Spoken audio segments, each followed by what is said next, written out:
Avance Universitario, el podcast de la Universidad Autónoma de Zacatecas, es la voz de la comunidad universitaria. Los conocimientos, la opinión y la información están al aire a través de Avance Universitario.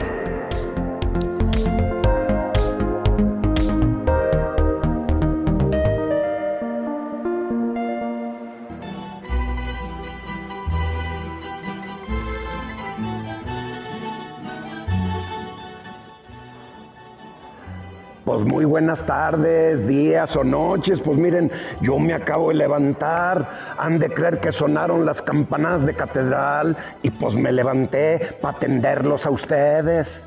Han de creer que todos los sábados los voy a esperar aquí en el Teatro Calderón a las 3 de la tarde, a las merititas 3, Pero ¿saben qué? Pues traigan también a los chiquillos, a toda la familia, para hacer juntos el recorrido por las entrañas del Teatro Calderón. Han de creer que el Teatro Calderón está rete bonito y hay mucha gente que no lo conoce de los adentros. Pues miren, bajamos hasta los sótanos y subimos hasta las gallolas, allá donde cantan los gallos, han de creer. Vengan, aquí los esperamos, ya saben, todos los sábados a las merititas 3.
¿Qué tal, Radio Guas Escuchas? Mi nombre es Saraí Sigala y es un verdadero gusto saludarlos de nueva cuenta en este espacio, El Rincón Literario. Empecemos. Pasen los libros, pasen la vida. El cuento de la criada de Margaret Atwood. Durante mucho tiempo, la distopía fue considerada un territorio exclusivo de la ficción. Un espacio literario donde los autores proyectaban futuros sombríos, sociedades controladas y mundos en los que la libertad parecía haber sido definitivamente anulada.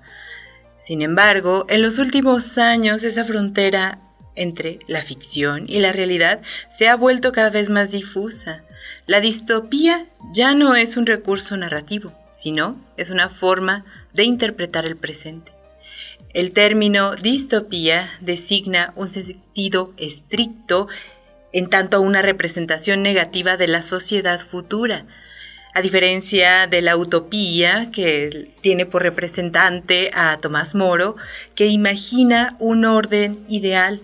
La distopía es entonces la que expone las consecuencias extremas de ciertas tendencias, como pueden ser el control absoluto del Estado, la vigilancia constante, la pérdida de la individualidad o la manipulación de la verdad. Obras tan destacadas como 1984 de George Orwell, Un mundo feliz de Aldous Huxley o Fahrenheit 451 de Ray Bradbury.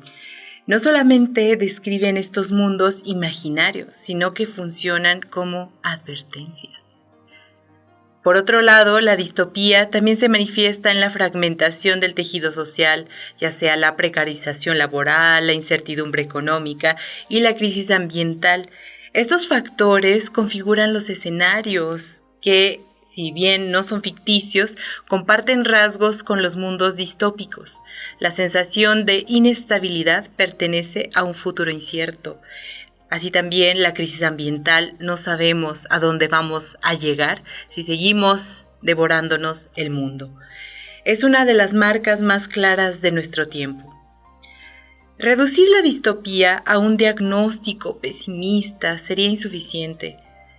La literatura distópica no solamente describe mundos oscuros, también activa una forma de conciencia crítica, cambiarnos el chip. Leer El cuento de la criada de Margaret Atwood, por ejemplo, no implica aceptar ese mundo como inevitable, sino reconocer las condiciones que podrían hacerlo posible. Entonces decimos, paz en los libros, paz en la vida. La distopía no es únicamente un ejercicio imaginario de la literatura, sino un espejo deformado y, por eso mismo, revelador de nuestras propias sociedades y de nuestras propias costumbres, hábitos, etc. En ese sentido, El cuento de la criada se ha convertido en una de las obras más perturbadoras y vigentes de la literatura contemporánea, precisamente porque su universo ficticio no resulta del todo ajeno. Lo inquietante no es solo lo que se narra, sino la sospecha constante de que algo de eso ya ha ocurrido o no estamos lejanos a ver qué pasará. La novela, entonces, escrita por esta canadiense, Margaret Atwood, nos sitúa en la República de Gilded, un régimen totalitario que ha sustituido a Estados Unidos tras una crisis política, ambiental y social. Entonces, este nuevo orden, profundamente teocrático y también con tintes religiosos, el cuerpo de las mujeres deja de ser algo que les pertenezca. La fertilidad es convertida entonces en un recurso escaso, se vuelve un asunto de Estado. Y las pocas mujeres capaces de concebir son obligadas a desempeñar el papel de criadas. Su única función es reproducirse para las élites gobernantes. La protagonista, que lleva el nombre precisamente muy interesante de Fred, que ha sido traducido al español, narra la experiencia de una subjetividad fragmentada, marcada por la vigilancia, el miedo y la pérdida de identidad. Su nombre de esta protagonista es que no le pertenece. Es un patronímico de la identidad de Fred, es decir, que es propiedad del hombre, lo que evidencia la anulación total de su individualidad. A través de la voz de este personaje, el lector accede tanto al presente opresivo como a los recuerdos de un pasado en el que las libertades que eran en ese momento impensables, pues eran cotidianas. El libro no se limita a describir un sistema autoritario, lo construye con una precisión inquietante. Las mujeres están clasificadas según su función. Las esposas, las martas, que eran las encargadas del trabajo doméstico, las tías, formadoras de ideología de este régimen, y las criadas. Cada grupo tiene una vestimenta específica, un lenguaje restringido y una serie de normas estrictas que regulan incluso los gestos más mínimos. La religión es utilizada como instrumento de control, reinterpretando textos bíblicos para justificar la subordinación femenina. La adaptación que hemos visto en serie de esta novela, producida por Hulu, en Disney, amplificada y actualiza estos elementos, logrando una conexión aún más directa con el contexto contemporáneo. La serie no solo recrea el universo de Gilded, con una estética cuidadosamente construida, los colores, como en un filtro fade, los encuadres, el silencio, sino que profundiza en la psicología de los personajes y expande la historia más allá del texto original. Uno de los mayores aciertos de esta serie es su capacidad para dialogar con problemas actuales que ocurren en Estados Unidos. Cuestiones como el control sobre el cuerpo de las mujeres, los debates en torno al aborto, la influencia de los grupos religiosos en la política y el retroceso de los derechos civiles aparecen reflejados en esta serie de manera indirecta, pero contundente. Así la ficción deja de ser una advertencia abstracta y se convierte en una lectura crítica del presente. La elección de situar la historia en lo que antes era Estados Unidos no es casual. La novela y su adaptación señalan una inquietante posibilidad, que incluso las democracias consolidadas pueden transformarse en regímenes autoritarios, bajo determinadas condiciones. No se trata de un colapso repentino, sino de una serie de cambios graduales, restricciones justificadas por la seguridad, discursos moralizantes, polarización política, crisis ambientales, y todo ello va configurando el caldo de cultivo perfecto para la instauración del sistema de la República de Gil Did. En este punto es importante entender por qué el cuento de la criada se inscribe dentro del género distópico.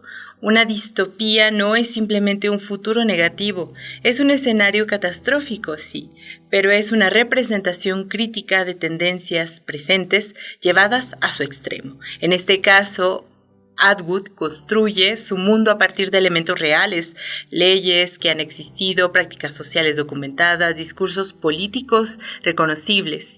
Y así es como esta escritora ha señalado, nada de lo que parece en la novela es completamente inventado de alguna manera. La distopía entonces funciona como una advertencia, nos obliga a mirar de frente aquello que preferimos ignorar. En lugar de ofrecer el escape, afronta al lector con la fragilidad de sus derechos y la facilidad con la que se pueden erosionar. En este contexto estadounidense, esta reflexión adquiere una dimensión particular, pues pone en evidencia las tensiones entre la individualidad, el poder del Estado y también el poder que tiene lo moral religioso.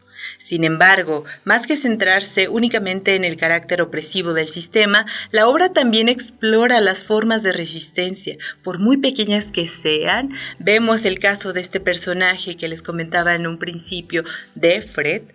La resistencia no siempre es visible o heroica, a veces consiste en recordar, en la memoria, en narrar y en aferrarse a su propia conciencia. Esta dimensión íntima es fundamental, pues muestra que incluso en las condiciones más adversas persiste la posibilidad de cuestionar el orden impuesto.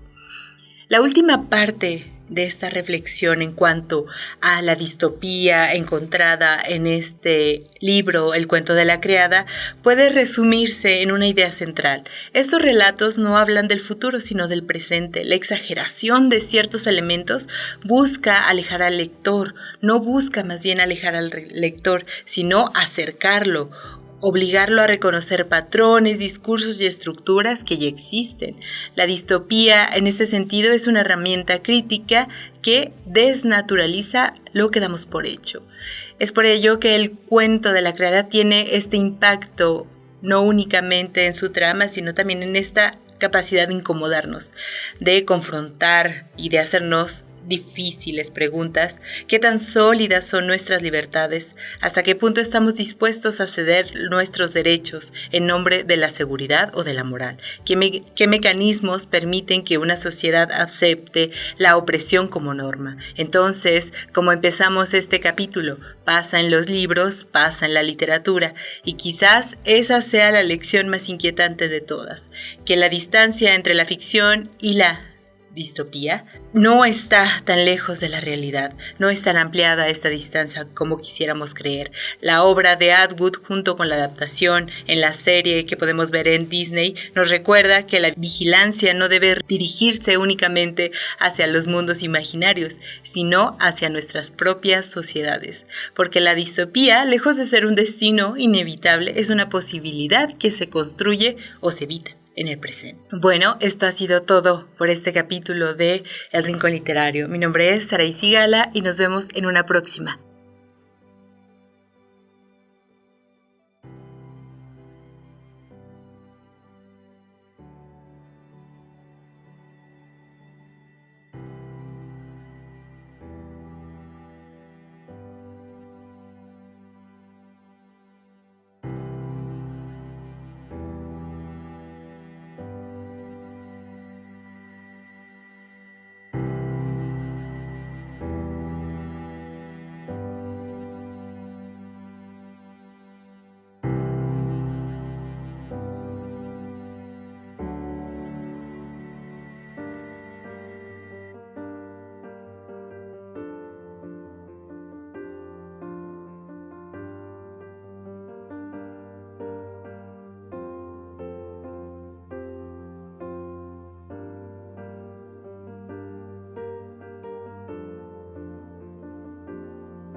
Las opiniones emitidas en este programa son responsabilidad exclusiva de quien las emite y no representan necesariamente el pensamiento de la Universidad Autónoma de Zacatecas. Así termina Avance Universitario. Nos escuchamos en una próxima emisión con más conocimientos, opiniones e información desde la Universidad Autónoma de Zacatecas. Avance Universitario es una producción de la Coordinación de Comunicación Social de la UAS. Somos Universidad Autónoma de Zacatecas. Somos innovación, compromiso e inclusión.